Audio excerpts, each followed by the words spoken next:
Hello everyone, judiciary by PW के platform पर आप सभी लोगों का स्वागत है। I am Apoorva Purohit. आज के सेशन में हम डिस्कस करने वाले हैं महिला अधिवक्ता से जुड़े एक इम्पॉर्टेंट अपडेट के बारे में। अगर आप एक वुमेन एडवोकेट हो या फिर एडवोकेट हो, ये अपडेट आपके लिए इम्पॉर्टेंट रहेगी। इसके बारे में बात करने से पहले थोड़ा सा बैकग्राउंड। आप में से मैक्सिमम लोग अग्री करेंगे कि महिलाओं को डिस्करेज किया जाता है लीगल प्रोफेशन का पार्ट बनने के लिए। मल्टीपल रीजंस है। अगर हम बात करते हैं एडवोकेसी के बारे में, तो बहुत हायर पोजीशंस पर, ऑफिस बियरिंग पोजीशंस पर या फिर गवर्नमेंट लीगल पैनल्स का पार्ट महिलाएं उतना ज़्यादा बन नहीं पाती है। वहीं पे जुडिशरी की बात करें तो बहुत ही कम महिलाएं हायर जुडिशरी में एलिवेट हो पाई है। लोअर जुडिशरी में महिलाएं पहुंच ही रही थी, और इसके बाद में 3 ईयर प्रैक्टिस रूल के बाद में lot of women have started to give up on that dream as well. देखिए, रिसेंटली बार काउंसिल्स में महिलाओं के रिजर्वेशन की बात की गई है और उसको इम्प्लीमेंट भी किया गया है, लेकिन उसके बावजूद भी जैसे कि मैंने कहा, लीगल पैनल्स हो गए, गवर्नमेंट लीगल पैनल्स हो गए, महिलाओं को उतनी स्पेस नहीं मिल रही है। आप में से काफ़ी सारे लोगों को जान के हैरानी होगी, लेकिन जब से देश आज़ाद हुआ है, सिंस इंडिपेंडेंस, एक भी महिला अटर्नी जनरल नहीं बनी है, ना ही सॉलिसिटर जनरल बनी है। खैर, ये सारी चीज़ें मैं डिस्कस क्यों कर रही हूँ, क्योंकि इसी के रिगार्डिंग एक पीआईएल फाइल की गई सुप्रीम कोर्ट के सामने। Ladli foundation trust versus union of India, CJ Suryakant, justice Joymalya Bagchi and justice Vipul Pancholi की बेंच है। और इस पीआईएल को सुप्रीम कोर्ट के द्वारा एक्सेप्ट भी कर लिया गया, जो कि अपने आप में सुप्रीम कोर्ट की तरफ से एक ऐतिहासिक मूव है। एक्सेप्ट करने के बाद में सुप्रीम कोर्ट ने यूनियन को यहाँ पे नोटिस इशू करने के लिए भी कहा है।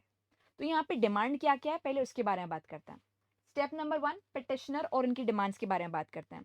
लाडली फाउंडेशन ट्रस्ट एक एनजीओ है, सोशल एक्शन के टूवर्ड्स वर्क करता है, उनकी तरफ से डिमांड किया गया है। खासतौर पे विमेन राइट्स के टूवर्ड्स इनका वर्क बहुत ही ज्यादा प्रोमिनेंट है। तो इनकी तरफ से जो डिमांड है, उसमें मेन गोल ये है कि इंप्लीमेंट किया जाए 30% reservation for women advocates in high court panels, in government law officer position, इसके अलावा central state government PSUs as well. तो चाहे हम लोग हाई कोर्ट के पैनल्स के बारे में बात करें, हम बात करें गवर्नमेंट लीगल ऑफिसर की पोजीशन के बारे में, या फिर अगर हम बात करें पीएसयूज की पोजीशन के बारे में, वहां पे ब्लैंकेट 30% रिजर्वेशन महिलाओं को मिलना इंपॉर्टेंट है। काफी बार जब अलॉटमेंट होता है तो महिलाओं को हिस्सेदारी नहीं मिल पाती, डिस्पाइट वुमेन पार्टिसिपेटिंग। यहाँ पे फेवरेटिज्म की बात की जाए या फिर कहीं ना कहीं सेक्सुअल डिस्क्रिमिनेशन की बात की जाए, इसके एलिगेशंस अक्सर लगते आ रहे हैं। काफी लोग सोचते हैं कि महिला लीगल प्रोफेशन में जस्टिस नहीं कर पाएगी, she has to take care of family या फिर बच्चे वगैरह वगैरह। इसकी वजह से भी डिस्करेज किया जाता है। स्टेप 2, अगर हम बात करें बेसिस ऑफ पिटिशन के बारे में, तो टोटल भारत में एनरोल्ड एडवोकेट 1.54 मिलियन है। और महिला अधिवक्ताओं की बात की जाए तो केवल 15.31% वुमेन एडवोकेट्स एनरोल्ड है।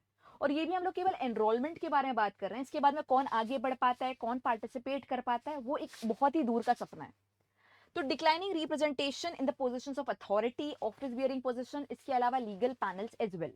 जैसा कि मैंने आपको क्लैरिफाई किया, ऑलरेडी बार काउंसिल्स में रिजर्वेशन इंप्लीमेंट हो चुका है, लेकिन हम यहाँ पे बात कर रहे हैं लीगल पैनल्स के बारे में। चाहे हाई कोर्ट के लीगल पैनल के बारे में बात की जाए, पीएसयूज के बारे में बात की जाए, या गवर्नमेंट लॉ ऑफिसर की पोजीशन की बात की जाए। अगर हम बात करें हाईलाइटेड इश्यूज क्या क्या है, जैसे कि मैंने हाईलाइट किया, पहला, अभी तक आजादी के बाद से एक भी सॉलिसिटर जनरल या अटॉर्नी जनरल देश में महिला नहीं बनी है। इसके अलावा 0 वुमेन एएसजीज असाइन टू हाई कोर्ट। एक और चीज नोट करने वाली बात यह है कि हरियाणा में आज तक महिला सीनियर एडिशनल एडवोकेट जनरल तक नहीं बनी है। In contrast, advocate general post are also rarely held by women in other states also. Only 11 women elevated to Supreme Court since 1989. तो the disparity is very real and palpable also. इसके बाद में supreme court की bench ने इस PL को accept किया, क्योंकि सारे पॉइंट्स जो हैं यहाँ पे वाजिब नजर आ रहे हैं।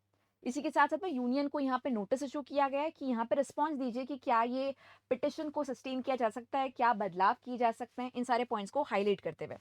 तो नोटिस इशू किया गया सारे स्टेट गवर्नमेंट्स को, इसके अलावा यूनियन को भी। यहाँ पे they are called upon to comprehensive material and data on representation and case allotment. यहाँ पे फैक्चुअल डेटा की भी डिमांड की गई है, कितनी महिला अधिवक्ता को केस अलॉट किया जाता है लीगल पैनल्स में से, जो लोग हैं भी, और इसके अलावा किस प्रकार से रिप्रेजेंटेशन किया जाता है, कैसे क्राइटेरिया डिसाइड किया जाता है, इन चीजों के बारे में डिमांड किया गया आंसर। सीजीआई ने नोट किया है lack of reliable data, saying states would be best position to answer. Court decline to implead Bar Council of India at this stage. As of now Bar Council of India का जवाब नहीं मांगा, अभी states की तरफ से और union की तरफ से रिस्पॉन्स सीख किया गया है कि हमें एक्चुअल फैक्चुअल डेटा के लिए यहाँ पे स्टेट और यूनियन की तरफ रिलाई करना पड़ेगा। तो अभी नोटिस के साथ साथ में उनको फैक्चुअल डेटा भी सबमिट करना है, और अपने जो भी डेवलपमेंट उनकी तरफ से किए जा रहे हैं उसकी भी डिमांड की गई है। तो अगर सारी चीज़ें यहाँ पे अप्रोप्रिएट लगती है सुप्रीम कोर्ट को, तो 30% रिजर्वेशन रूल को अप्लाई करने की बात भी की जा सकती है। ऑलरेडी पीआईएल को एक्सेप्ट करना अपने आप में एक बहुत बड़ा स्टेप है। और अगर हम बात करें यहाँ पे प्रोविजंस के बारे में, तो यहाँ पे article 14 right to equality implement रहेगा। 15 क्लॉज थी जो कि स्पेशल लॉ बनाने की पावर स्टेट को देता है, मतलब स्पेशल रूल बनाना हो महिलाओं के लिए, स्पेशल लॉ बनाना हो महिलाओं के लिए, स्पेशल कोई कंसेशन देना, तो 15 क्लॉज 3 के तहत वो किया जा सकता है। 19(1)(g right to profession and Article 21 right to life, which includes your right to profession and right to live with dignity and other bodily integrity वगैरह सारी चीज़ों को शामिल किया गया है। तो ये सारे के सारे लीगल प्रोविजंस एप्लीकेबल रहने वाले हैं और इसी को मद्देनजर रखते हुए ही अल्टीमेटली पीआईएल को डिस्पोज ऑफ किया जाएगा।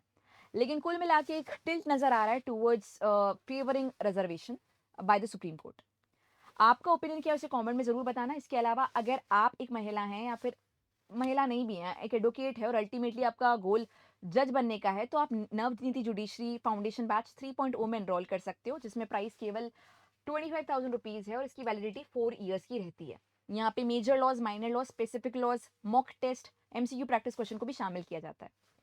Any which way, this is the update and I would like to know your opinions on the same. Thank you so much for joining in. Have a fantastic day.